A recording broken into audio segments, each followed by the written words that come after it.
আমাদের অনেক শুভাকাঙ্ক্ষী তাদের অনেকের ফোন পেয়েছি কালকে থেকে এখন পর্যন্ত, অনেকে টেক্সট করেছেন, অনেকের ফোন ধরেছি, অনেকের ফোন ধরি নাই। মানসিকভাবে তো একটু নিশ্চিত বিধ্বস্ত অবস্থাতে আছে, অস্বীকার করার কিছু নাই।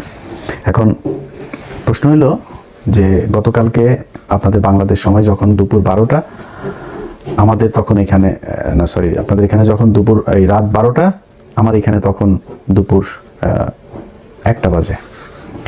তো আমার 1টায় আপনার 12টা বাজে, আমি রাত আপনাদের দুপুর 12টায় সম্ভবত কাছাকাছি একটা সময় সব শেষ আপনার করেছিলাম, লাইভ করেছিলাম।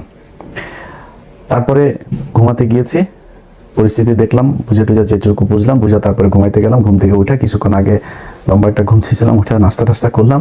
উঠে তারপরে চিন্তা করলাম যে আমাদের অনেক শুভাকাঙ্ক্ষী আছেন, তারা অনেক হতাশায় আছেন, তাদের জন্য কিছু কথা বলা দরকার। সেই সাথে যারা অনেক খুশি, যারা অনেক ধরনের মজার ট্রল করছে, তারপরে মজাক নিচ্ছে আর কি, তো এরকম কিছু লোকজন আছে, তাদের ব্যাপারে কিছু কথা বলার জন্যই আসলে আসা। ধরেন আজকে একটা নির্বাচন হয়েছে, এটা কিন্তু 1973 সালের নির্বাচন না, বাংলাদেশের মানুষের চোখের সামনে একটা নির্বাচন হয়েছে। আপনারে মনে করার কোনো কারণ নাই যে আমরা এই দেশে ভেসে এসেছি, আমাদেরকে এই দেশের মানুষ চিনে না, আমরা এই দেশের মানুষ, আমরা কি বলতে চাই, কি বলেছে, কি বুঝাইতে চেয়েছে সেটা মানুষ বুঝে না, এটা মনে করার কোনো কারণ নেই। চোখের সামনে যা হওয়ার হয়েছে, যেটা হয়েছে, আজকে যেটা বলছি কালকে সেটাই বলবো, আগেও সেটাই বলেছি, ওই জায়গাতেই থাকবো। আপনার মনে করে লাভ নাই যে কালকে তারেক রহমানরে যারা গালাগালি দিয়েছে, লন্ডনে আছে, চেনে না, এখানে বসে আপনার এই বিরিয়ানির দোকান থেকে টাকা খায়া তারপরে তারা এমন যায় এই ফেসবুকে পোস্ট মারে, নানান ধরনের মশা ঠোজা করে। আরে বেটা, জামাত ইসলাম ফেল করেছে না পাশ করেছে, এটা দিয়ে আমার কোনো লাভও হবে না, আমার ব্যক্তিগত কোনো লসও হবে না। এই দেশের ক্ষতি হয়েছে। চোর, বাটপার, দুর্নীতিবাজ এরা যদি দেশ চালায়, সেই দেশ কোনোদিন ভালো চলবে না। অনেকেই বলেন যে ভাই আপনি সরাসরি কেন বিএনপির বিরুদ্ধে হঠাৎ করে গেলেন, আপনি তো বিএনপির লোকই ছিলেন। ভাই আমি আওয়ামী লীগের সময় আপনাদেরকে একটা জিনিস বলেছি, আমার কিন্তু ভাই দুর্নীতি নিয়ে কোনো সমস্যা না। এই যে বিএনপিতে দেখেন না, আপনারা লিখে দিলাম, যারা অনেক মজা টজা করছেন, অনেক খুব ভাবসাব নিচ্ছেন, এমপি হয়েছেন। এবার এমপি হওয়ার উদ্দেশ্যটা কি রে তোর? তুই চুরি করার জন্য, জাস্ট চুরি করার জন্য এমপি হয়েছিস, উপর শ্রেণীর এই চোর। তোর সন্তান একটা এমপি, চোখ বন্ধ করে বলে দিবেন বিএনপি কিংবা আওয়ামী লীগের, চোখ বন্ধ করে বলে দিবেন ও যদি এমপি ছেলে হয় ও চোর। ওর পেটের মধ্যে পাড়া মারলে চুরির টাকা বের হবে, চুরির ভাত বের হবে, খাবার বের হবে। ও যে গাড়ি চড়ে সেটা চুরির টাকার, এই বাংলাদেশের জনগণের চুরির টাকা দিয়ে। ওর বাপ এত টাকা বেতন পায় না যে ছেলেরে অস্ট্রেলিয়া, ইউকে, ইউএসএ সেখানে নিয়ে পড়াশোনা করে। সব এমপিদের ছেলেমেয়েরা বিদেশে পড়াশোনা করে, সবার, একজনও বাদ নাই। কিছু হইলেই তারা বিদেশে টাকা পয়সা কেমনে পাঠাবে, পোলাপান্ডে কেমনে বিদেশ পাঠাবে, আর পাতলা পায়খানা, হাঁচি কাশি যাই হোক, তারা সিঙ্গাপুর, থাইল্যান্ডে গিয়ে ট্রিটমেন্ট নিবে। এটা কমন জিনিস। টাকাটা কোত্থেকে আসে? তোরা চোর, বাংলাদেশে চুরি করে তারপরে রাজনীতি করে। কিন্তু এটা নিয়ে কিছু বলতাম না, কারণ চুরি করে আপনি যদি নাকি এখন থামাইতে চান, এটা থামাইতে পারবেন না। বা এটা একদম ইস্টাবলিশ হয়ে গিয়েছে যে এরা চুরি করবেই, এটা এইভাবেই চলবে। কালকে একজনকে আমি বলছিলাম যে যে কোনো এক পুলিশ অফিসারের আপনার সাথে কথা হচ্ছিল, তার বললাম যে ভাই তোমার সাথে কথা বলার সময় ভাবি আবার পাশে থেকে বলছে যে ভাই কি অবস্থা, মাঝে মধ্যে কথা হয়। তার মানে ভাবি সালাম, এই ভাই তো ভোটটা দিবে না, দাঁড়িপাল্লায় আপনি কিন্তু দিবেন। তো উনি এই বললো, ওনার হাজব্যান্ড আমার আবার বললো যে ভাই আমরা দাঁড়িপাল্লায় ভোট দিতে পারবো না, এটা আমাদের এই উপরের একটা হয়েছে, সিদ্ধান্ত হয়েছে যে আমরা এই দাঁড়িপাল্লায় ভোট দিব না, ধানের সাথে। আমরা ভাই কেন এটা এত হলেন? কই না ভাই, আমরা এটা যদি তার দাঁড়িপাল্লা যদি আসে তাইলে আমাদের সমস্যা হবে। মানে বুঝছেন তো, ওই ঘুষ খাবে, ওইটা ও একদম এই মাইন্ডের ভিতরে, মাথার ভিতরে ঢুকিয়ে রেখেছে যে ও ঘুষ খাইয়েই মরবে, ওর ঘুষ দিয়েই চলতে হবে, ও সৎ হবে, এই চিন্তা ভাবনা ওর মাথার ভিতরে নাই। এ নাকি তার আরো ঊর্ধ্বতন কিছু অফিসার সহ নাকি তারা এই করেছে, না জামাত ইসলামরা আসতে দেওয়া যাবে না। এই হয়েছে গিয়া মানে বাংলাদেশের অবস্থা। এই জায়গা থেকে আপনি রাতারাতি চলে আসবেন, এটা সম্ভব না। এরা করে, আরে বাবারে বিএনপি এসেছে, বিএনপি, তোর সমস্যা কি? তোর লাভটা কি? ধান্দাবাজি করবি এখানে বসে, বিরিয়ানির দোকান থেকে টাকা খাইতি, এখন ওইখানে যায় বাংলাদেশে যায় 5 স্টার হোটেল, ওই যারা টেম্পু থেকে টাকা টুকা উঠাবে ওদের কাছ থেকে তোরা চান্দা নিয়ে খাবি। এটাই তো, একটা টেলিভিশনে যায় না বসবি, এরপর ওইখান থেকে বসে তারপরে ধান্দাবাজি করবি বিভিন্ন জায়গায়। তোর এই যে এমপির কাছে যে এলাকার পোলাপান যে যায় টাকা পয়সাগুলি দেয়, এটা কিসের টাকা? যে ভিক্ষা করে ওর টাকাও তোদের পেটে যায়। এই যে এমপিদের পোলাপান যারা আছিস, তোদের পেটের মধ্যে ভিক্ষা করে ফুটপাতে বসা ল্যাংরা খোড়া যেসব মানুষ, যাদেরকে আল্লাহ কোনো না কোনো কারণে প্রতিবন্ধী বানিয়েছেন, এরা হালাল ইনকাম করে, ভিক্ষা করা, ভিক্ষা হালাল, কিন্তু খুব নিম্নমানের হালাল, কিন্তু হালাল, এটা হারাম না। সেই মানুষের টাকা তোদের পেটে আছে, কারণ ওই যে ভিক্ষা করে না ওরা কিন্তু চাঁদা দেয়, চাঁদা না দিয়ে কেউ বসতে পারে না, এই চাঁদার এই টাকাও তোদের পেটে। সো এমপিদের তোরা এই এমপি হয়েছিস, সেই আবার ভোট চুরি করে এত খুশি হয়ে তারপরে এত ভাল লাগে কথা বলতে। আরে বাবারে মনে হয় বিরাট একটা ব্যাপার, বা কি ভাই কি হইলো, আরে বাবা বিশাল ব্যাপার। কি করবি? চুরি করবি? কোনো ভালো উদ্দেশ্য আছে? একজন এমপি বল আমার বিএনপির একজন এমপি আছে যার কিনা উদ্দেশ্য আছে আসলে দেশের এই করা, দেশের সেটা মারা। এরা এই যে কথা বলে দেশের মানুষের জন্য কিছু, আল্লাহর পর সালারা, তুই মানুষের জন্য যদি কিছু করতে চাইতি তো সম্পত্তি কমে? কোনো এমপির সম্পত্তি কমে জীবনে কোনোদিন? ওই এমপি হইলে ওর যদি 5 কোটির মালিক হয় পরের বছর এই হলফনামার মধ্যে যাই করে। এই হইল কি অবস্থায়? এই হলফনামাটা নিয়েও এই ইউনূসের সরকার এই শয়তানি করেছে। আওয়ামী লীগের সময় হলফনামাগুলো অনলাইনে দেখা যাইত, কয়েকদিন আগে এই নির্বাচন কমিশন আসার পরে হলফনামাগুলো সব বন্ধ করে দিয়েছে। বন্ধ করেছে কেন জানেন? 2018 সালে এইবারের অনেক বিএনপির প্রার্থীদের হলফনামা ওইখানে ছিল। ওই সম্পত্তির হিসাব এই 1.5 বছরে তো মিলবে না। এই 1.5 বছরে তো এক একজন আঙুল ফুলে কলা গাছ হয়েছে, এগুলো তো মিলবে না। তো না মিললে কি হবে? না মিললে তাইলে দেখে ফেলবে, বুঝে ফেলবে, ইচ্ছা করে খুব উদ্দেশ্য প্রণোদিতভাবে সেই ইয়েটা ওইখান থেকে সরানো হয়েছে হলফনামাটা। রেজাল্টটার আমি যখন কিনা 12টা পর্যন্ত আপনাদের করলাম, ঘুমাইলাম, তখন পর্যন্ত আপনাদেরকে আমি সবশেষ ইয়েতে লাইভে বলেছিলাম যে প্রথমে চারিদিক থেকে দাঁড়িপাল্লা রেজাল্ট আসা শুরু করেছে। আমার 2 জন ফোন করেছে মজা করার জন্য, ভাই টিকিট করেন, দেশে আসতে হবে সেই। তা আমি বললাম ভাই দেখেন এখনো বহুত খেলা বাকি আছে এখানে, এত ইজি না জিনিসটা, এখনো ন্যাশনাল ইন্টারন্যাশনাল ডিপ স্টেট, তারপরে হইলো গিয়া উত্তর পাড়াটারা যা যা আছে সব মিলায় তারপরে বহুত হিসাব আছে। তখন নির্বাচন কমিশনের যে অ্যাপসটা আছে সেখানে দেখাইলো সব শেষ, ওরা দেখিয়েছে দাঁড়িপাল্লা 17 আর ধানের শীষ 12। প্রথমে কিন্তু 5টা না 6টা সব দাঁড়িপাল্লা, এরপরে সব শেষ এসে দাঁড়াইলো হইলো আপনার দাঁড়িপাল্লা হইলো এই 17 আর ওরা 12। হঠাৎ করে অ্যাপসটা বন্ধ হয়ে গেল, ওইখানে আর কোনো কিছু দেখায় না, কিচ্ছু দেখা যায় না। আমি আপনাদেরকে এখনো দেখাই, সেখানে আপনারা যদি যান, আপনারা নিশ্চয়ই অনেকেই এখানে এই অ্যাপসটার ব্যাপারে আপনাদের জানা আছে। এই যে দেখেন রেজাল্ট শেষ হয়ে গিয়েছে, প্রধানমন্ত্রী বসে যাবে কিছুক্ষণের মধ্যে। সেই দেশে এখন পর্যন্ত নির্বাচন কমিশনের এই চোরের বাচ্চাদের সাথে আমার সমস্যাটা কেন হয়েছে সেটা এই দেশের মানুষ হারে হারে টের পাবে। এই চোরের বাচ্চারা আসার পর থেকে, শুরু থেকে এরা জাউরামি শুরু করেছে। ইন্টারন্যাশনাল জাউরা একটা নিয়ে বসাইছে ওইখানে, ন্যাশনাল জাউরাদের পাশাপাশি ইন্টারন্যাশনাল জাউরাও সেখানে বসেছে। সেই জাউরারা বসা তারপরে কি করলো, যারা ওদেরকে বসাইলো ওদের নাম দিল মব নাম দিয়া তারপরে করলো কি, ওদের দায় মুক্তি দিল। শুয়োরের বাচ্চা দায় মুক্তি, শেখ হাসিনারে খেদাইছে, এটার দায় মুক্তি। এটা কি অপরাধ করছে যে ওর দায় মুক্তি দিব? হিটলারের দেশে দায় মুক্তি দেওয়া হয়েছিল, মুসলিনের দেশে দায় মুক্তি দেওয়া হয়েছিল, কয়েকদিন আগে সিরিয়াতে হয়েছে, দায় মুক্তি দেওয়া হয়েছে। জীবনে কোনোদিন কোনো বিপ্লবে দায় মুক্তি দেওয়া হয়? দায় মুক্তি দিলে কি হয় এটা বাংলাদেশেই উদাহরণ আছে। জিয়াউর রহমান ইন্ডেমনিটি দিয়ে গিয়েছিলেন, এই আপনার ইন্ডেমনিটিটা যদিও মুস্তাকের সময় দেওয়া হয়েছিল, সে এক্সটেন্ড করেছিল, সে ওটার উজ্জ্ব করে নাই, কিন্তু ইন্ডেমনিটি দেওয়া হয়েছিল যে 15ই আগস্টে এটা নিয়ে কোনো বিচার করা যাবে নাই, সেই বিচার হয় নাই। আজকে যে দায় মুক্তি দেওয়া হয়েছে, এই দায় মুক্তি দিয়ে ইউনূস প্রমাণ করে গিয়েছে যে এরা অপরাধ করেছে, এই অপরাধের বিচার করা যাবে না। আমি অপরাধ করি না, আপনি দায় মুক্তি দিবেন কেন? যেদিন দায় মুক্তির কথা বলা হয়েছে, দায় মুক্তি অধ্যাদেশ যেদিন জারি করা হয়েছে, সেদিন এই যে যারা আছে আজকে বিপ্লবী, যারা জুলাই আন্দোলনের নেতৃত্ব দিয়েছিল, এদের ফাঁসির দড়ি রেডি করে গিয়েছে সেদিন থেকে। এরা এসে এখন সুশীল সাজে। একদম শুরুতেই মাহমুদুর রহমান যখন দেশে গেল, মাহমুদুর রহমান দেশে যাবে, তারা মাহমুদুর রহমানের 3-4 দিন দেশে জেলে থাকতে হইলো। ওনারা আইন মেনে, তারপরে তুই কোন আইন দিয়ে রে উপদেষ্টা হয়েছিলি আমার বলতো, কোন আইন তোরে শেখ হাসিনার দেশ থেকে বার করাইলি? শেখ হাসিনার সংবিধানে কোনো অসাংবিধানিক, কোনো অনির্বাচিত সরকারের কোনো অস্তিত্ব আছে? সেই সংবিধানের উপরে বসে তোরা চুপ করে রেখে দিছিস, তোরা আসিস এদের বিরুদ্ধে দায় মুক্তি অধ্যাদেশ দেশ। এই দায় মুক্তি দিয়া আমি আজকে আমার আল্লাহ কতদিন বাঁচিয়ে রাখবে সেটা জানি না, সারা জীবন তো বেঁচে থাকবো না। আমার মৃত্যুর আগে হোক আর পরে হোক, আপনাদের একটা জিনিস বলে গেলাম, এই দায় মুক্তি দিয়া যারা এই হাসনাত, সার্জিস, নাহিদ, আসিফ, মাহফুজ যারা আছে না, এদের ফাঁসি একদিন এই দেশে হবে, হইতে পারে যদি এই দেশে আবার আওয়ামী লীগ ব্যাক করে। আর আওয়ামী লীগ যে ব্যাক করবে সেটা মোটামুটি গ্যারান্টি হয়ে গিয়েছে। আওয়ামী লীগ আপনি রাজনীতি এই দেশে করতে দিবেন, রাজনীতি করতে দেওয়ার পরে মনে করেন 10-15 বছর পরে আওয়ামী লীগ আসলো, আপনাদের এই বিচার করবে না? বিচার তো করার জন্য আপনি সুযোগ দিয়েছেন, আপনি বলেছেন আপনি অপরাধ করেছেন, সেটা দায় মুক্তি দেওয়া হয়েছে, দায় মুক্তি অধ্যাদেশটা বাতিল করে দিল। কি করবেন? 15ই আগস্টের ঘটনায় সব কটার ফাঁসি দেওয়া হয়েছে না? এই এই একই দায়মুক্তির অধ্যাদেশ করা হয়েছিল তো, তাই না? এই ইন্ডেমনিটি দিয়েই তাদের বাঁচিয়ে রাখা হয়েছিল, দেশ থেকে বের করে দেওয়া হয়েছিল। তারপরে জিয়াউর রহমান যদি সেদিন এই বিপ্লবীদেরকে দেশে রেখে তারপরে যদি সরকার পরিচালনা করতো, সেই বিপ্লবী সরকার দিয়ে যদি পরিচালনা করতো, তাহলে জিয়াউর রহমানরা মরতে হতো না। জিয়াউর রহমান এই একই পাকনামি করে তারপরে তাদেরকে, মেজর ডালিম যিনি এখন বাইরে আছেন, যদি আধা ঘন্টা তার সাথে কথা বলেন, তাহলে 29.5 মিনিট জিয়াউর রহমানরে গালাগালি করে উনি। বিশাল ক্ষোভ তার, প্রচন্ড ক্ষোভ, অনেক ঘৃণা আমার দেশের প্রতি।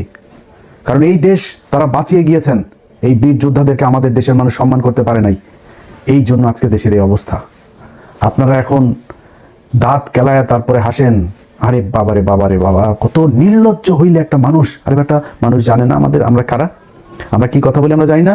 তো একজন আমার একটু আগে বলতেছে যে ভাই আপনি বিএনপির বিরুদ্ধে একদম এইভাবে অলওয়ে কেন গেলেন?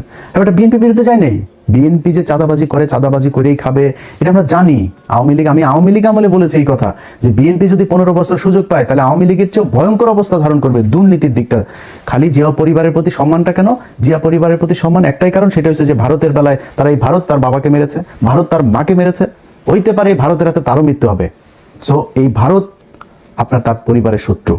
পারিবারিকভাবে তারা ভারতের বিরুদ্ধে সবসময় অবস্থান নিয়েছে, তাদের ভিতরে একটা দেশপ্রেম আছে, যেই কারণে আমরা এদের প্রতি একটা আমাদের সফট কর্নার আছে, তাদের প্রতি একটা সম্মান আছে। কিন্তু এখন দুর্নীতির কথার কারণে তো আমরা তার কাছ থেকে এই বিএনপির বিরুদ্ধে এইভাবে দাঁড়াইনি। কেন দাঁড়িয়েছি? তিনি হঠাৎ করে এসে এখন বলছেন শেখ হাসিনার পরিবারের লোকজন চাইলে রাজনীতিতে ফিরবে। তারপরে আপনার হইলে আওয়ামী লীগ নাকি ওনাদের ভাই ভাই, নির্বাচিত হইলে সব মামলা তুলে নেবেন। আওয়ামী লীগের লোকজনের প্রতি কোনো ক্ষোভ নাই, তাদের কোনো কিছুই হবে না। তো সেটা যদি এখন হয়েছে, এখন সেটা হয়তো হবে, তো তাহলে তো এটা আমাদের সমস্যা। আমরা তো আওয়ামী লীগ আর ইন্ডিয়ার জন্যই তো আমরা এত কিছু করেছি। আমি যে আমার নিজের পরিবারের এই যে এতটা বছর নষ্ট করলাম, কেন? আওয়ামী লীগ আর ভারতের কারণে। আপনি সেই আওয়ামী লীগ তো মানে এটা সেপারেট কিছু না, Awami League itself India. So আপনি আওয়ামী লীগকে আনবেন আর ইন্ডিয়া আসবে না, বিষয়টা তো এরকম না। যে কারণে আপনাদের পক্ষে থাকার কোনো সুযোগ ছিল না, এবং আজকে নাই, এখান থেকে ফিরে না আসলে সামনেও থাকবো না। আপনি মনে করার কোনো কারণ নাই যে ওই বিরানি আলমদের মতন আপনার 5 বছর আগে বলবো যে তারেক রহমান লন্ডনে, কে যেন ওইটা যে ভাবসাব নিয়ে কথা বলছে না আপনার ওরা, এখন তারেক রহমানের পা চাটে। এটা ইলিয়াসরে দেওয়া হবে না, এটা আপনারে দেওয়া হবে। এই ইলিয়াসের পেটের মধ্যে হারাম ঢোকানো বহুত কঠিন জিনিস। সো এটা আপনাদের দেওয়া হবে, আপনারা হাসি খুশি তারপরে এখন খুব মজায় থাকবেন। মজা এটা আপনারা জন্ম নিয়েছেন অসৎ পয়সা, হারাম টাকা, মানুষের কুকুরের মতো লাথি উষ্টা খায় তারপরে তার পায়ে চাটা ধরে বসে থাকার জন্য। আমাদের এই জন্য জন্ম হয় না। আল্লাহ যেন ওই রাস্তায় জীবনে কোনোদিন না নেয়। জীবনের সবচাইতে খুব খারাপ পরিস্থিতির ভেতরে দাঁড়ায়ও নিজের আদর্শ যেটা, ওইটা ধরে রাখবো। এইটা সারা জীবন করবো, আজকে করছি পরেও করবো। জামাত ইসলাম আজকে হেরে গিয়েছে না, হারানো হয়েছে তাদেরকে। এই জামাত ইসলামের খুব খারাপ ভয়ঙ্কর পরিস্থিতিতেও ছিলাম, সামনেও থাকবো, যতক্ষণ পর্যন্ত দেখবো যে না এই লোকগুলি সৎ। আমার যদি আপনি এখন ইন্ডিয়ার বিষয়টা না আনতেন, আমি বিএনপির সাথে জামাতের বিষয়টা এইভাবে করতাম না। কিন্তু যেহেতু আমি নিজের চোখে দেখছি এই দেশের, এই ভারতের হাতে, আমার শত্রু ভাই পৃথিবীতে আমার কোনো শত্রু নাই, আমার শত্রু একটাই, সেটা হচ্ছে ভারত। এই ভারতের বিরুদ্ধে যারা, ভারত যাদেরকে অপছন্দ করে, আমি তাদের দলে। সো তারা স্পষ্ট অবস্থান নিয়েছে, তারা সরাসরি বলেছে যে খালেদা পুত্র ভারতের সাথে সমঝোতা করে দেশে ঢুকেছে। তাদের পত্রিকা নিউজ করেছে, এই কয়েকদিন আগে তাদের এক মিলিটারি অফিসার, খুব ঊর্ধ্বতন অফিসার, রিটায়ার্ড, সে বলেছে যে যেদিন বলেছে যে দিল্লি না ঢাকা, ঢাকা ঢাকা, দিল্লি না পিন্ডি, ঢাকা ঢাকা ঢাকাই, ঢাকা না পিন্ডি, ঢাকা ঢাকা, এটা যেদিন বলেছে সেই দিনই বিএনপি শেষ হয়ে গিয়েছে, সেদিনই বিএনপি ভারতের পক্ষে চলে এসেছে। মিলিটারি অফিসার বলেছে এই কথা। তো এর মানে হলো কি, যে আপনার ভারতের সাথেও তাহলে নিশ্চয়ই কিছু একটা হয়েছে, আমরা তো সেটা এখনো জানি না সেই ঘটনা কি হইলো, আসলেই কি। তো এই জিনিসগুলি আমরা দেখলাম সেই শুরু থেকে এখন পর্যন্ত। তো দেখে একটা নির্বাচন হইলো, এবং সেই নির্বাচনের মধ্যে যদি নাকি মিনিমাম আপনাদের লজ্জাবোধ থাকতো বা সততা বোধ থাকতো, তাহলে নির্বাচন শুরু হওয়ার আগের থেকে 2 মাস ধরে যখন এই যে মানুষগুলোকে আপনার করা হচ্ছে, হুমকি দেওয়া হচ্ছে, ঘর থেকে বের হইতে পারবি না, ঘর থেকে বের হইলেই কিন্তু পা ভেঙে দেওয়া হবে, ভোট কেন্দ্রে ধানের শীষের লোক ছাড়া কাউকে যেতে দেওয়া হবে না, এই হুমকিগুলো দিয়েছে না। এই হুমকি দেওয়ার পরে বিএনপি থেকে কোনো ব্যবস্থা নেওয়া হয়েছে?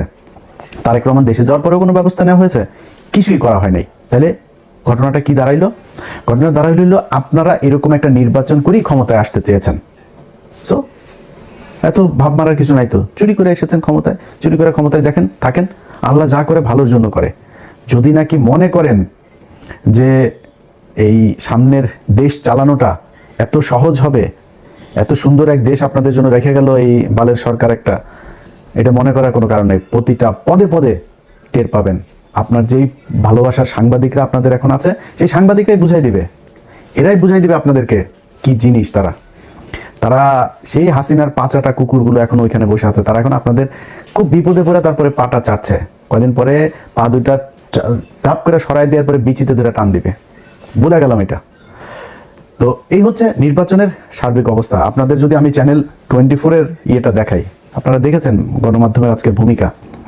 তারা প্রথম অবস্থায়, আমি সব শেষ ইয়েটা যখন করলাম, লাইভটা যখন করলাম, ধরে নেওয়া তখন বাজে কয়টা, বাংলাদেশ সময় দুপুর 12টা বাজে। ওই সময়টাতে দেখেন তারা কি করলো, নিউজ করছে শুধু বিএনপি, শুধু বিএনপি। আরে আমার তো মানে মূল ইয়ে ছিল যে ইয়ের খবরটা জানা, যে চুয়াডাঙ্গার অবস্থাটা কি, যে চুয়াডাঙ্গায় কতজন পাশ, এই শরীফের বিরুদ্ধে যে দাঁড়িয়েছে মাসুদ পারভেজ রাসেল, তার কি অবস্থা। ওনার আবার ওইখানে আমার কিছু সম্পৃক্ততা আছে, যে কারণে আমার এটা নিয়ে খুব আগ্রহ ছিল। রাত 12টার ভেতরে উনি রেজাল্ট পেয়েছেন, মানে এই রেজাল্ট পাওয়ার পরে সেই মাসুদ পারভেজ রাসেলের নিউজ হয়েছে হলো চ্যানেল 24-এ এখন থেকে 2 ঘন্টা আগে। তারপরে ওইখানে ছাড়াও গত 3 ঘন্টার মধ্যে আপনি যদি নাকি রেজাল্টগুলো দেখেন এখন বেশিরভাগ জামাত যাচ্ছে। দেখেন রাজশাহী 4 আসনে আব্দুল বারী সরকার, তিনি 1,15,000 পেয়ে বিজয়ী হয়েছেন। তারপরে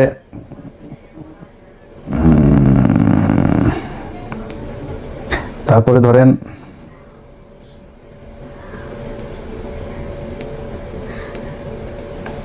আচ্ছা, অ্যাডভোকেট রুহুল আমিন চুয়াডাঙ্গা 2 আসন থেকে বিজয়ী হয়েছেন। তারপরে হইল গিয়া রাজশাহী 1 আসনে বিজয়ী হয়েছেন মোহাম্মদ মুজিবুর রহমান, 1,71,000 ভোট পেয়েছেন। মোহাম্মদ আফজাল হোসেন কুষ্টিয়া 4 আসনে পেয়েছেন, 2 ঘন্টা আগে নিউজ। কুষ্টিয়া 3 আসনের বিজয়ী হয়েছেন মুফতি আমির হামজা। তারপরে ঢাকাতে দেখেন, ঢাকাতে এই খবর তারা বহু আগে পাইতো, ঢাকার রেজাল্ট বেরিতে কেন এত সময় লাগবে। আতাউর রহমান বাচ্চু নড়াইল 2 আসনে পেয়েছেন দাঁড়িপাল্লা। তারপরে আপনার নামগুলো মনে রাখেন। তারপরে দাঁড়িপাল্লার অধ্যক্ষ আব্দুল হালিম বাগেরহাট 4 আসনে পেয়েছেন। তারপরে বাগেরহাট 2 আসনে বিজয়ী হয়েছেন শেখ মঞ্জুরুল হক রাহাত ভাই।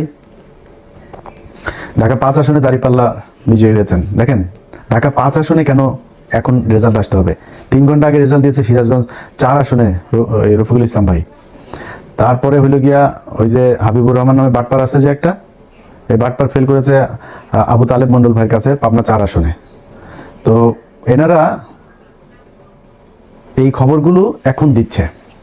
আপনাদের মনে আছে শুরুতে যখন তারা বিএনপির খবরগুলো সব দিচ্ছে, আমি আমার সব শেষ লাইভ যেটা করলাম, আমি আমার লাইভে এই নামগুলো বলে গিয়েছি না, এই যে রাহাত ভাইয়ের নাম বলে গিয়েছি না, এই যে চুয়াডাঙ্গা 2টা আসন, এই যে মুফতি আমির হামজা সহ কুষ্টিয়া 3টা আসনের কথা, বাগেরহাট আসনের কথা, এগুলো বলে গিয়েছি না।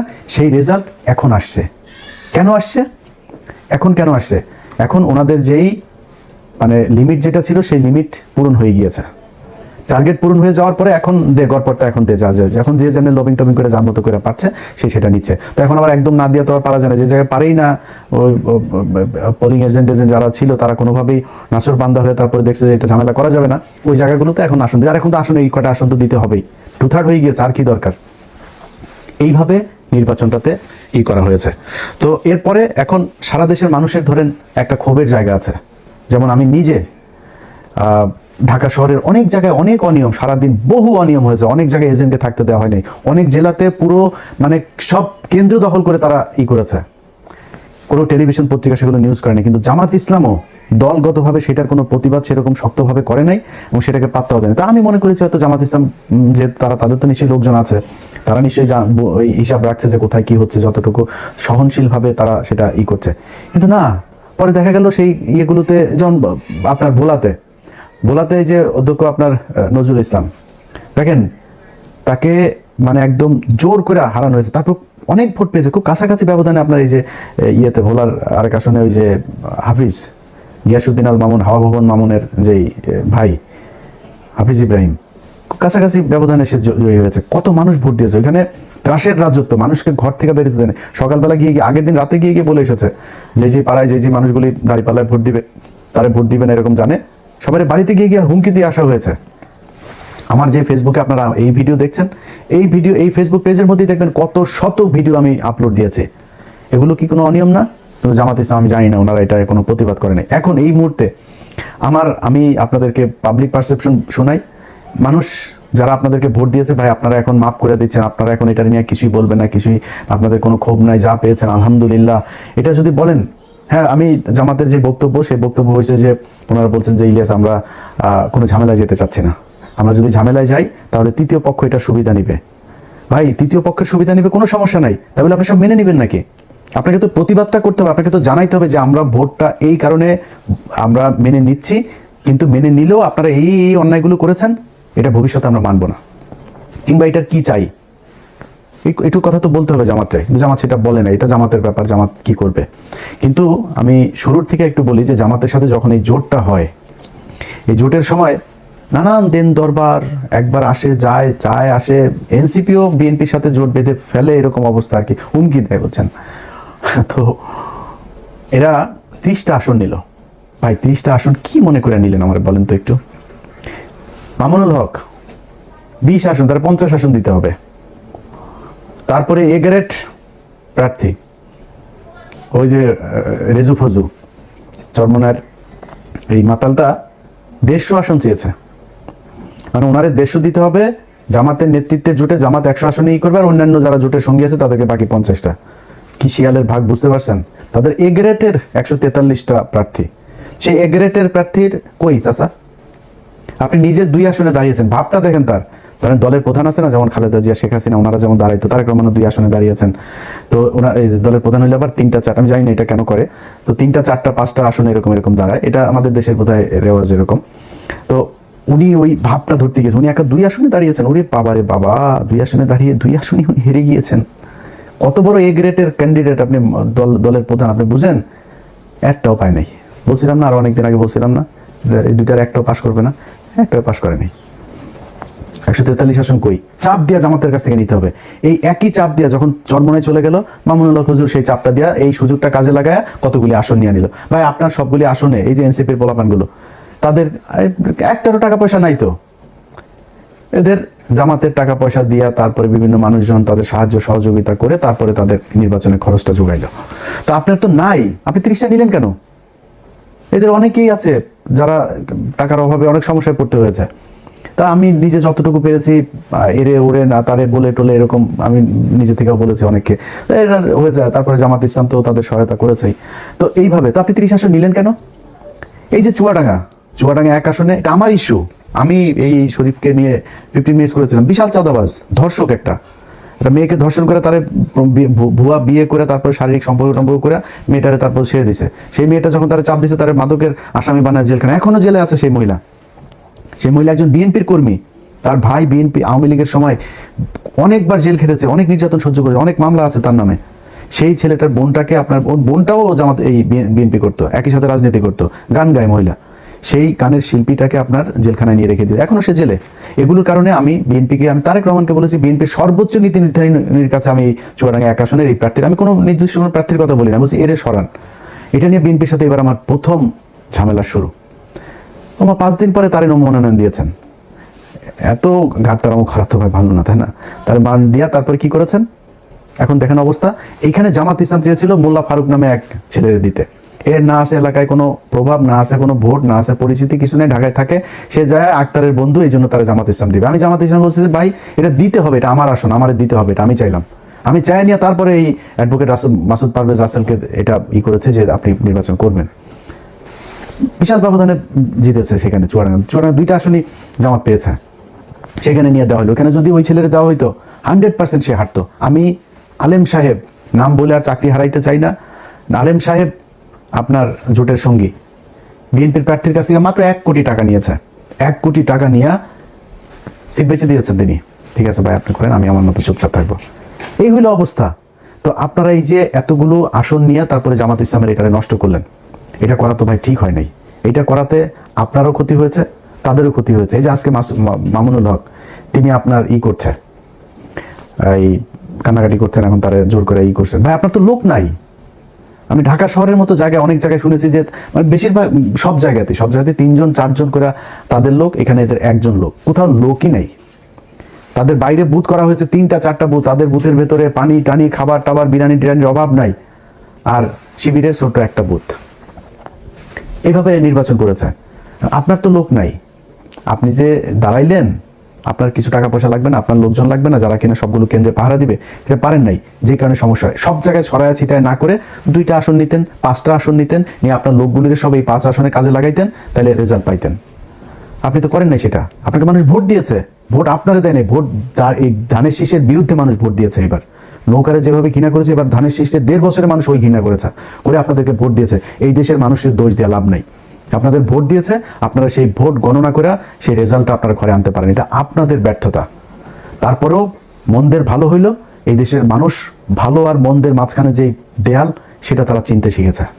যারা কিনা ভাবসাব মাইরা এখন মনে করেন ইনমিন কইরা তারপরে পারফিউম মেয়েরা সরকারি গাড়ি নিয়ে সংসদে যাবে, ভাই পেটটার মধ্যে, আপনার বাচ্চার পেটটার মধ্যে পাড়া দিলে ঘুষের টাকা, চুরির টাকা, পাবলিকের চুরির টাকা আমি আপনার ঘরে, তো ভাবছো থান কেন? আপনারা চুরি করে তারপরে এমপি হয়েছেন, চোরের মতো থাকবেন, তো ভাব মারার কিছু নাই। তো এই চোরেরা যে চোর, সেটাও বাংলাদেশের মানুষ দেখেছে, আপনাদেরকে দেখায় রাখলাম। একটু নিজের ছোট মনে হয় না? যারা মনে করে বোধহয়, আমি আমার ইয়েতেও দেখলাম, আমার এই কি বলে ফেসবুকের লাস্ট যে পোস্ট ছিল সেখানে আমি দেখলাম অনেকে কমেন্ট করেছে, কিরে তুই কই হারাই গেলি কেন? এবার আমি কি চুরি করছি? আমি চোর, আমার পেটে ঘুষের টাকা, আমার পাশে পেটের মধ্যে চুরির টাকা। তোর বাচ্চাদের পেটের মধ্যে এখন সরকারি গমের টাকা যাবে, সরকারি চালের টাকা যাবে, বিজিএফ কার্ডের টাকা যাবে, ফ্যামিলি কার্ডের টাকা যাবে তোর সন্তানদের ঘর পেটের মধ্যে, তোরা খাবি এগুলি। আমি কেন লজ্জা পাবো রে? আমার লজ্জা পাওয়ার কি আছে? আমার মানুষ ভোট দিয়েছে, তোরা চুরি করেছিস, ভিডিও আছে সব জায়গার। মনে করেন যে আপনারা এখন ওনারা বলতে পারে যে ভাই সব জায়গাতে হয় নাই, সব জায়গাতে হয় না, এটা আপনারা বললো রাখে। প্রতিটা আসনে হয়েছে, ইচ অ্যান্ড এভরি কনস্টিটিউয়েন্সি, কিন্তু যেটা হয়েছে কোন জায়গায় কম হয়েছে, বেশি হয়েছে। এখন আপনি মনে করেন যেই জায়গাগুলোতে আপনারা করলেন, দেখলেন, আপনার দল থেকে বলা হয়েছে যে এই জায়গায় আমরা চুরি করে জিতছি, ভাই এই যে চুরিটা একটু বেশি হয়ে গেছে, আরবার নির্বাচন করব, বলছেন নাকি এখন পর্যন্ত? এই যে 2-3 মাস ধরে আপনার হুমকি দেওয়া হচ্ছে, ভোট কেন্দ্রে যাইতে দিবে না, ভোট কেন্দ্রে গেলে হাত পা গুঁড়া করে দিবে, তাদের বলা হয়েছে নাকি এই তোমার এই দিব না, নির্বাচন করতে দিব না? এই চুয়াডাঙ্গার কালকের দিনের ঘটনা, ভোট চলাকালীন সময়, আমার পেজে যায় ভাই, সব আছে এখানে। চুয়াডাঙ্গার প্রার্থীর ভাই শরীফুজ্জামান শরীফের ভাই টরিক, সে এক ভোটারে বলছে, কয় তোরা ভোট দিতে যাবি না, ভোট দিতে যাইতে দিবে না, কয় তোরা দাঁড়িপাল্লায় ভোট দিবি জানি, তোরা ভোট দিয়ে যাবে না। শোন, ভোট দিতে যেও লাভ নেই, কারণ হচ্ছে গিয়ে ওই যে দাঁড়িপাল্লায় ভোট দিলেও ওইটা ধানের শেষে কিন্তু পাস করবে। দেখেন আমার পেজের মধ্যে যায়, দেখেন, গেলে এখানে পাবেন, সব কিছু আছে ওই জায়গায়। এইটা হয়েছে, এইভাবেই নির্বাচনটা হয়েছে। তা আমরা লজ্জা পাবো কেন রে? তোরা চুরি করছিস, চোর, এমনিতে কয়দিন পরে চুরি করবি, ভোটে আসছিসও চুরি করে। হাসিনা ঠিক যেমনি চুরি করতো, তোরা ওইভাবেই চুরি করছিস। তো তোদের সাথে আর হাসিনার সাথে পার্থক্য কি? তোরা না কয়দিন আগে বলতে যে ভোটের অধিকার ফিরিয়ে দিব, তোরা এইটার নাম ভোটের অধিকার ফিরিয়ে দেওয়া? এই হাসিনা যেমন চুরি করতো সেমনি যদি করিস, দেশটারে চালা। আমরা চাই, আল্লাহর কাছে দোয়া করি, একমাত্র যারে কিছু বলি নাই এখনো পর্যন্ত, সেটা হলো তারেক রহমান। তারেক রহমানের প্রতি আমাদের 2 দিন আগের ভিডিওতে বলেছি যে ওনার প্রতি একটা প্রত্যাশা এই দেশের মানুষের এখনো আছে। উনি দেশ কেমন চালাবেন আমরা জানি না, আশা করি উনি ভালো কিছু করবেন, অন্তত ভারতের ওই ফাঁদ থেকে তিনি বের হয়ে আসবেন। দুর্নীতি তারেক রহমান আপনি নিজে চাইলেও ঠেকাইতে পারবেন, ওইটা আপনার সম্ভব না, কারণ আপনার দলের মোটামুটি সবই চোর, আপনি ওটা ঠেকাইতে পারবেন, এটা সমস্যা নেই, ওইটা আমরা মাইন্ড করি না। আপনি করবেন, ভারতের বিষয়টা একটু মাথায় রাখেন, এইটা আপনার কাছে অনুরোধ থাকলো, তাইলে আপনার বিরুদ্ধে কখনোই কিছু বলবো না। তো ওনাদের এই জায়গাগুলোর বিষয় নিয়ে আমাদের অনেক ছিল, চুরি টুরির এই বিষয়গুলো নিয়ে, যেগুলোর কারণেই আমরা আজকে সারাদিনে, আপনার নির্বাচনের সারাদিনই আপনাদেরকে সেই জিনিসগুলো দেখিয়েছি। দেখানোর পরে সেটার কোনো প্রতিকার হয়নি, বরং নিয়ে আসা হয়েছে। তো চোরেদের জন্য শুভকামনা থাকলো। আপনার 12 তারিখের পরে 13 তারিখ থেকে, আজকে সেই 13 তারিখ শুরু হয়েছে, আশা করি আজকে থেকে নিয়মিত আপনারা চাঁদাবাজি করবেন। আপনার পেটের, আপনার সন্তানের পেটে, বউয়ের পেটে, ঘরের সবটার পেটের মধ্যে এই চাঁদাবাজির টাকা থাকুক, এটা আপনাদের থোয়া করি, এটা আপনারা জাতীয় খাবার হিসাবে, আহার হিসাবে নিয়েছেন, খান, ভালো থাকেন। কিন্তু আমরা আমাদের জায়গা থেকে, আমরা যেখানে ছিলাম সেখানেই আসি। জামাত ইসলাম যদি পচে গলে গন্ধ হয়ে যায়, তো এইটুকু জানি যে জামাত ইসলামের কোনো লোকের দিয়া, মানে হইতে পারে একটা জামাত ইসলামের লোক ওই একজনের আপনার পরকিয়া করতে গিয়ে ধরা পড়ে নাই, জামাত ইসলামের লোক খারাপ করতে, মানে শয়তানে তারা ধরবে না, এটা করে। কিন্তু একজনের পরকিয়া করতে যায় ওই নেতা জামাত ইসলামের জীবনে এসে কোনোদিন আর কোনো পথ পাবে না। ধান্দাবাজি করবে, চাঁদাবাজি করবে, টেন্ডারের টাকা মেরে খাবে, দলের টাকা মেরে খাবে, সরকারের টাকা মেরে খাবে, জীবনে কোনোদিন দলে এসে সে চান্স পাবে না। শিবিরের কোনো ছেলে যায় ইফটিজিং করেছে, কোনো মেয়ের সাথে যায়, ইসলামী ছাত্রী সংস্থার এক মেয়ের সাথে যায় প্রেম করেছে, দুইটাই বহিষ্কার দল থেকে, এটা সম্ভব না। কিন্তু আপনার অন্য দলের ক্ষেত্রে সেটা একদম খুব নর্মালি এই জিনিসগুলো নিয়ে যাওয়া হয়, যেই কারণে তাদের প্রতি একটা ভালোবাসা থাকবে সবসময়। বিশ্বাস করি জামাত ইসলামকে যদি আল্লাহ সুযোগ দেয়, জামাত ইসলাম এই দেশে ক্ষমতায় আসবে, এবং যেদিন ক্ষমতায় আসবে সেদিন এই দেশের চেহারা পাল্টে যাবে। এবং সেইটা বাংলাদেশের মানুষ এইবারই চেয়েছিল, হইতে দেওয়া হয় নাই। সময় আছে, সামনে হবে, না হইলেও সমস্যা নেই। যদি 10,000 বছর না হয় সমস্যা নাই তো। আমি কি মানে আমার চোখের সামনে আমি মানে জল জল করে আমার যদি আপনি দাঁড়িপাল্লার ধানের শীষ দাঁড় করাই দেন, হয়তো এখন যেভাবে বলি এভাবে বলতাম না, আমি জীবনে ভোট দিতাম নাকি ধানের শীষের। আমি মানে দুইটারে যদি আপনি এক জায়গায় আমার বলেন যে দুইটার কারে ভোট দিবা, আমি দিব। কারণ গত 1.5 বছরে তো আমরা দেখলাম আপনাদের প্রতি যে ভালোবাসা ছিল, এই 1.5 বছরে আপনারা এত তাড়াতাড়ি যে অমানুষ হয়ে যাবেন, চাঁদাবাজ হয়ে যাবেন, এটা তো বুঝতে পারিনি ভাই। কয়দিন আগে জেল খেটেছেন, এই নির্বাচনে আজকে এমপি হবেন, এটা চিন্তা করেছেন? অনেকের জেলখানায় ফাঁসি হইতো। এই যে আজকে বাবর ভাই, ওনার ব্যাপারে আমি ওনার লোকজন চাঁদাবাজি করে কিনা আমি জানি না, কিন্তু বাবর ভাই আজকে ওনার ফাঁসি হওয়ার আসামি উনি এখন আজকে এমপি বানিয়েছেন। আল্লাহ ওনাকে, আমি জানি না উনি জিতেছেন কিনা, যদি হয়ে থাকেন আমি চাই উনি এমপি হোক, আল্লাহ ওনাকে জিতাক। উনি কই ছিল? এইটুকুতেই ভাই সন্তুষ্ট হওয়া দরকার ছিল। আপনি জামাত ইসলামের কি হারানোর কিছু আছে নাকি রে ভাই? জামাত ইসলাম কি যায় দলে যায় চাঁদা খাবে? জামাত ইসলাম ওইখান থেকে যায় ইনকাম করবে? জামাত ইসলাম যেটা করতো জামাত ইসলাম এখন ওইটাই করবে। জামাত ইসলাম হারানোর কিছু আছে? ওরা এই গত 15 বছরে যে নির্যাতন সহ্য করেছে, ওদের আবার কি? ওদের নিষিদ্ধ করে রাখা হয়েছিল, একদম নিষিদ্ধ জঙ্গি গোষ্ঠীর মতো আচরণ করা হইতো ওদের সাথে। সেই দলটা আজকে যেখানে এসেছে, এটা ওদের জন্য বিশাল ব্যাপার। এনাফ ওদের জন্য। ওরা কিছু হারায় নাই, এই দেশের মানুষ হারিয়েছে। আমার আজকে যদি জিজ্ঞেস করেন যে ভাই আপনার কেমন, আপনার কি সমস্যা, আপনার কি হইলো, আপনি কতটুকু ভাই আপনার তো হয়ে গেল, আমার কিছু লস হয়নি ভাই। আল্লাহর রহমতে আর্থিকভাবে আল্লাহ যথেষ্ট সচ্ছল রেখেছেন, আল্লাহর রহমতে ভালো আছে, আল্লাহ সুস্থ রেখেছেন, হাত পা দিয়ে কাজ করে খাইতে পারি, এটা এনাফ। কিন্তু সমস্যাটা কি হয়েছে জানেন? যেটা গতকালকের ভিডিওতে বলেছিলাম, নির্বাচনের আগের দিনে যে ভিডিও, যে কিছু কাজ ছিল, যেই কাজগুলোর জন্য এই ইউনূস সরকারের সাথে আমার সব সমস্যার শুরু। সেটা হচ্ছে এই যে বিডিআরের লোকগুলোরে, তাদেরকে কথা দিয়েছিলাম যে ভাই যদি জামাত ইসলাম আসে আপনাদের জন্য সর্বোচ্চ করব। এই যে আলেমগুলো আছে, এই আলেমগুলোরে বলছিলাম, তারেক রহমান আপনার কাছে একটা অনুরোধ করি, যদি কেউ পারেন, আমি তারেক রহমানের সমালোচনা করলে যারা পাঠান তাদেরকে বলবো যে একটু তারেক রহমান রে ওগুলি না দেখে এটা ওনারে বললেন যে একটু 2 মিনিটের জন্য একটু খোঁজটা নিতে। আমি জাস্ট আপনাদের ক্লু দিয়ে দিই।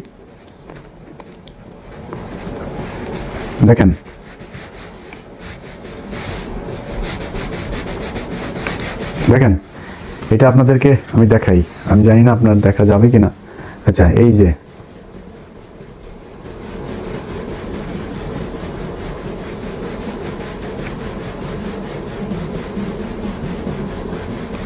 দেখেন কত লম্বা জিনিস। এই জিনিসটা যেটা দেখলেন, আরো আরো আরো আছে, আরো অনেক আছে, আরো অনেক অনেক অনেক, প্রায় 1,500 মানুষের তালিকা এখানে। এই মানুষগুলো এখনো জেলখানায় আছে। মামুনুল হক হুজুর, আপনি যে আজকে এমপি হওয়ার জন্য যে তোড়জোড়টা করছেন না, আপনি এই জেলখানায় যারা আপনার পা ধুইয়া দিত, নিজের বাসা থেকে খাবার নিলে নিয়ে আপনারে দিয়ে আসতো, আপনার ভোর রাতে উজু করার জন্য যে পানি নিয়ে এসে দিত, সেই মানুষগুলো এখনো জেলখানায় আছে হুজুর। খোঁজ নেন নাই আপনারা। 1.5 বছর আপনি এই আফগানিস্তান ঘুরতে যান, জেলখানার মানুষগুলোকে ছাড়াইতে পারেন নাই। এটার নাম জেহাদও না, এটার নাম ইসলামও না, আপনারা করেন নাই। তো যে 2টা জিনিস বললাম, আমার বাংলাদেশের যত প্রভাবশালী, এটা সেনাপ্রধান হোক আর ইউনূস হোক, আসিফ নজরুল হোক, সবার সাথে আমার গ্যাঞ্জাম বেঁধেছে 2টা জিনিস নিয়ে। সেটা হলো বিডিআরের এই লোকগুলোকে, এটা কেন জানি মায়া লাগে এদের জন্য, আমি কি বলবো বলেন। আরে আলেম, এই 2জন আর আরেকটা জায়গা আছে, সেটা হলো যে ওই যে ফেনীতে 16 জন মানুষ কন্ডেম সেলে পড়ে আছে, তাদেরকে এই বনজ কুমার একদম আপনারা তদন্ত করেন, আবার আপনার মতো আমি আমার মতো তদন্ত করেছি, 15 মিনিটস করেছি, সেখানে দেখিয়েছি সেগুলো কি হয়েছে। যদি পারেন ওই মানুষগুলোরে একটু ছেড়ে দিন। আর আরো কিছু জিনিস আছে, এই যে প্রথম আলোর ঘটনায় কিছু মানুষকে এখানে জেলখানায় নেওয়া হয়েছে, এই মানুষগুলোর ছেড়ে দিন। এই মানুষগুলোর কেউ এটার সাথে জড়িত না, আমার নামে মামলা দিয়ে রাখেন। এই মানুষগুলোর এখানে তারা ফেসবুকে একটা পোস্ট করেছে, একটা পোস্ট শেয়ার করেছে, সেই কারণে তাদেরকে নিয়ে তারপরে এখন একটা করে তারপরে বিচার করার চেষ্টা করা হচ্ছে। এই খুশিটা প্রথম আলোরে করতে যায় না তারেক রহমান। আপনার আজকে যত সাংবাদিকরা আপনার পায়ের নিচে আপনার জিভ দিয়ে আপনার পা চাটছে, এরা সবাই আপনার বিরুদ্ধে ছিল, সবাই। এখানে বাংলাদেশে এমন একজন সাংবাদিক নাই যে সাংবাদিক, আমি সাংবাদিক খুব ছোট একটা সাংবাদিকের আপনার জন্য এই গত 6 বছরে যতটুকু আমি নিজের ক্ষতি করেছি এটুকু কেউ করে নাই। এই 6 বছর আপনি আজকে আপনারা যেমন কথা বলছি না, এই 6 বছরে আমরা কথা বলি নাই কোনোদিন। কারণ আপনারা এই 6 বছরে আপনারা যে নির্যাতন সহ্য করেছেন, এই নির্যাতনের এই সময়টাতে আপনি আমার কিছুই করতে পারতেন না, আপনার বিরুদ্ধে কথা বললে। কোনোদিন বলি নাই, কোনোদিনও বলে একটা সিঙ্গেল ওয়ার্ড আপনি আমার দেখাইতে পারবেন না। আজকে পরিস্থিতির কারণে কিছু সমালোচনা করি, এগুলো নিয়েন, এগুলো নিলে আপনার ভালো হবে। কারণ হলো যে এই যারা আজকে পাঁচাটে, এই পাঁচাটা বাহিনী 2 দিন পরে রাতারাতি বের হয়ে যাবে। আর আরেকটা অনুরোধ আপনার কাছে করে যাই, জীবনে কোনোদিন আওয়ামী লীগকে নিয়ে আসার চেষ্টা করেন না। আওয়ামী লীগকে যদি নিয়ে আসার চেষ্টা করেন, আপনার দল থাকবে না। কেন থাকবে না জানেন? জামাত ইসলাম কিন্তু পেছনে যাবে না। জামাত ইসলাম যেখানে সেখান থেকে সামনে যাবে। আমি এবার একটা খুব কুবুদ্ধি দিয়েছিলাম জামাতের আমিরকে। আমি তাদের বলেছিলাম যে হুজুর আপনি একটা কাজ করেন, আওয়ামী লীগকে নির্বাচনে আসতে দেন। আওয়ামী লীগের নির্বাচনে আসলে আওয়ামী লীগ জামাতের ভোট কাটতো না, আওয়ামী লীগ আপনাদের ভোট কাটতো। যে হিন্দুদের ভোট পেয়েছেন, হিন্দুদের ভোট তো রিজার্ভ ভোট, এটা আওয়ামী লীগের জন্য, এটা আপনারা পাইতেন না। আওয়ামী লীগ নিজস্ব ভোট অনেক পেয়েছেন আপনারা, সেটা আপনারা পেতেন না। আমি এই বুদ্ধিটা কিন্তু দিয়েছিলাম, কারণ আমি জানি যে আপনারা তো করবেনই। আমি তারা বলেছিলাম যে বিচার যাদের নামে আছে, মামলা টামলা আছে, তাদের বিচার করেন, বাট আওয়ামী লীগকে আসতে দেন। সামনে আওয়ামী লীগকে আনতে দিবেন না। এই দেশে আপনাদের 2 চেতনার, আপনারাও তো নাকি 71-এর চেতনার দল, এখন আগে জানতাম না, এটা নতুন করে জানতে পারছি। তো আপনাদেরকে যারা চেতনার দল আর আওয়ামী লীগ চেতনার দল, এই 2টার মধ্যে একটা থাকবে, 2টা থাকতে পারবে না। জামাত অন্য লাইনের, ওই লাইনের লোক যারা, তারা জামাতের পেছনেই থাকবে। যাই হোক, ভিডিওর শেষে বাংলাদেশের মানুষের জন্য একটা বাংলাদেশের মানুষের কাছে আসলে ক্ষমা চেয়ে নিচ্ছি যে আপনাদেরকে বিশাল স্বপ্ন দেখিয়েছিলাম, সেই স্বপ্ন বাস্তবায়ন করতে পারি নাই। কেন পারি নাই সেটাও আপনারা জানেন। আপনারা ভোট দিয়েছেন কি দেন নাই, এটা আপনি নিজেকে জিজ্ঞেস করেন। আমরা একটা নীরব বিপ্লব দেখেছি এই দেশে। মানুষ জোর করে এসে 6টা থেকে এসে আপনার ভোট কেন্দ্রে এসে দাঁড়িয়ে থেকেছে। মানুষ ঝগড়া করেছে ভোট কেন্দ্রের ভেতরে 8-10 জন বিএনপির ক্যাডারদের সাথে তারা তর্ক করে নিজের ভোট নিজে দিয়ে এসেছে, এগুলো আমরা দেখেছি। সো আপনারা আপনাদের দায়িত্ব পালন করেছেন। আমার আসলে দায়িত্ব তো, আমি তো আর কোনো রাজনৈতিক দল না, আমি মাঠেও নাই। আমার না বলবো জামাত ইসলাম দায়িত্বটা খুব ভালোভাবে, বোধহয় এই দায়টাও জামাত ইসলাম আমার মনে হয় তারা নেবে, এবং আপনাদের কাছে জামাত ইসলামও নিশ্চয়ই এই ক্ষমাটা চাবে। আর জামাত ইসলামের জন্য শুভকামনা থাকলো। তাদের সততা যতদিন আছে, এই সততা নিয়ে তারা বাংলাদেশের মানুষের পাশে থাকবে, এটাই অনুরোধ থাকবে। আবারও সবাইকে শুভেচ্ছা জানিয়ে, ভালোবাসা জানিয়ে, নতুন একটা বাংলাদেশ, এই বাংলাদেশটা অন্তত হাসিনার মতো হবে না, এমন একটা বাংলাদেশ দেখতে চাই। এই বিএনপি তো আজকে হয়তো নির্বাচনের কারণে বিরোধিতা করেছি, তো এই বিএনপি তো আজ থেকে 1.5 বছর আগেও তো তারা আমার খুব আত্মার লোক ছিল, তাই না? এদের মধ্যে অনেক মানুষ এখনো আমাকে ভালোবাসেন। তো তারা দেশ চালাবে, আশা করি হাসিনার মতো সেই জঙ্গি খেলা, সেই ভারতের সাথে স্বামী স্ত্রীর সম্পর্ক, এগুলো যদি না করে, তাদের সাথে সম্পর্ক খারাপ থাকবে না মনে হয়। নির্বাচন যদি আবারও আসে 5 বছর পরে, নির্বাচনী প্রতিদ্বন্দ্বিতা করতে গেলে আবারও জামাত ইসলাম যদি নির্বাচন করে, আবারও জামাত ইসলামের পক্ষেই থাকবো। আগে ভুলে রাখি, এটা মনে করেন আমি আবার বিরিয়ানির দোকানের ওই মাল না, কিন্তু আমি ওই মাল টাকা দিয়ে 2 দিন পর পাচাটাইতে পারবেন, আমি ওই জিনিস না। আবার নির্বাচন সামনে আসলে আবার ওই জামাত ইসলামের পক্ষেই থাকবো। যদি এই 5 বছর দেখি আপনারা ভারতের ব্যাপারে সুন্দর পদক্ষেপ নিয়েছেন, করেছেন, তাহলে যে কোনো দিন আবার আপনাদের প্রশংসা করে কথা বলবো, আমার কোনো সমস্যা নেই। আমি কারোর কাছে দায়বদ্ধ না ভাই, জামাতের থেকে বের হয়ে আপনার বিএনপির পক্ষে কথা বলবো, আর জামাত আমার টাকা পয়সা দিয়ে তারপরে আমাকে এই করেছে, তাদের দলে নিয়েছে, তারপরে তার টাকা পয়সা দেওয়ার ওই ফুটেজ বার করে দিবে, ভাই ওগুলি তো করি নাই কারোর সাথে, আপনার সাথেও করিনি, তাদের সাথেও করিনি, কারোর সাথেই করিনি। আমি কারোর কাছে দায়বদ্ধ না। আমার একটাই পরিচয়, একটাই, আমি এন্টি ইন্ডিয়ান। ওই জায়গাতে আপনি যখন বলবেন আওয়ামী লীগরে আনবেন, ইন্ডিয়ার সাথে ভালো সম্পর্ক হবে, তারপরে আপনার ইন্ডিয়ান পত্রিকাতে আপনার কি বলে করবে, প্রশংসা করবে, তখন আমি বুঝবো সামথিং রং, তখনই আপনার বিরুদ্ধে আমি কথা বলবো। আদারওয়াইজ সবকিছু ঠিক আছে, চালাই যান।